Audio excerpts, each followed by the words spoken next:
Premier jour du mois de février, bienvenue à tous, merci de nous suivre sur RTI 1. Le procès de l'ex-chef de l'État ivoirien Laurent Gbagbo et de l'ex-leader de la jeunesse patriotique Charles Blé Goudé se poursuit ce lundi à La Haye. C'est la défense des deux hommes qui prend la parole aujourd'hui. Ils sont poursuivis devant la Cour pénale internationale pour crimes contre l'humanité commis suite à l'élection présidentielle de novembre 2010. Et ils ont plaidé tous les deux non coupables.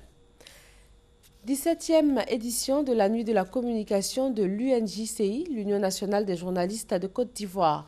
Le prix du Super Ebony est revenu à Jérôme Kouakou, journaliste à l'antenne de RTI Mans dans l'Ouest ivoirien. Le thème pour cette Nuit de l'excellence, quelle contribution des journalistes pour l'émergence de l'Ivoirien nouveau? La soirée des Ébonies, une nuit pour célébrer l'excellence au sein d'une profession, le journalisme. Pour l'édition 2016, la 17e du genre, c'est sous la bannière « Quelle contribution des journalistes à l'émergence de l'Ivoirien nouveau » que l'UNJCI la place.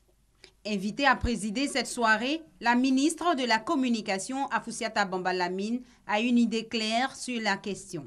Vous êtes invité à une remise en cause permanente et au renforcement continu de vos capacités. Toute chose qui vous permettra de maîtriser de mieux en mieux votre sujet. En effet, la nouvelle Côte d'Ivoire attend l'avènement de l'Ivoirien nouveau, dans tous les secteurs d'activité, y compris celui des médias en particulier. Le Premier ministre Daniel Kablan-Duncan, parrain de la 17e édition, a également souhaité que les journalistes, acteurs importants du développement d'un pays, épousent effectivement ce concept. L'orientation de la presse a indéniablement un impact certain sur la vie des peuples et la stabilité des institutions. C'est pourquoi les dérives professionnelles peuvent être source de conflits, voire de déstabilisation d'un pays. Cette éthique, me semble-t-il, doit être désormais celle de la femme et de l'homme des médias nouveaux, en tant que promoteur et acteur de l'Ivoirien nouveau. La femme et l'homme des médias nouveaux font avec courage leur autocritique pour assumer les erreurs et manquements, en vue de les rectifier au nom du devoir d'informer. Moment de célébration du mérite, mais aussi moment de promotion de la liberté de la presse, l'équipe de Moussa Traoré, président de l'UNJCI, a tenu à associer l'image de Omar Farouk Osman à cette soirée. Secrétaire général de l'Union nationale des journalistes de la Somalie, il est l'une des figures de proue dans la lutte de la liberté de la presse. Un pari gagné pour l'UNJCI.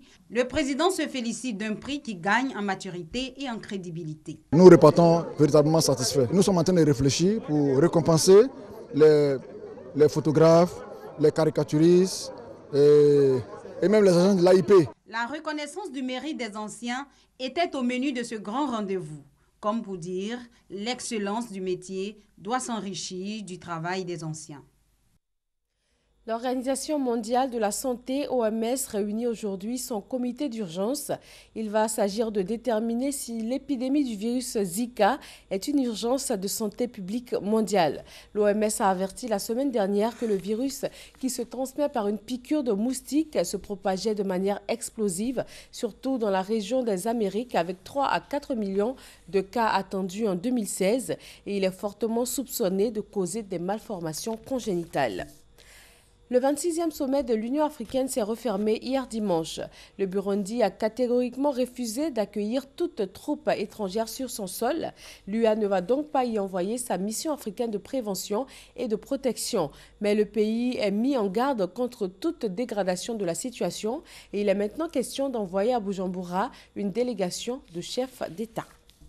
Le deuxième tour de la présidentielle et le premier tour des législatives sont fixés au 14 février, soit dans tout juste 2 semaines.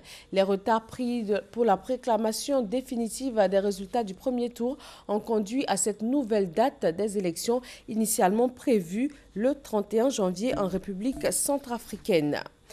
Boko Haram a tué au moins 60 personnes ce week-end au Nigeria et au Tchad. Une cinquantaine de personnes ont également été blessées. Les terroristes présumés de Boko Haram ont ouvert le feu sur la population et brûlé des villages.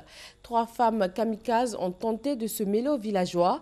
Elles ont été interceptées puis se sont faites exploser. En Birmanie, le parti de l'opposante historique et prix Nobel de la paix Aung San Suu Kyi fait lundi son entrée au Parlement. Largement victorieuse des élections de novembre 2015, la Ligue nationale pour la démocratie va devoir former le premier gouvernement issu d'élections libres dans un pays marqué par des décennies de junte militaire. Merci de nous avoir suivis. Très bon mois de février avec nous sur RTI 1.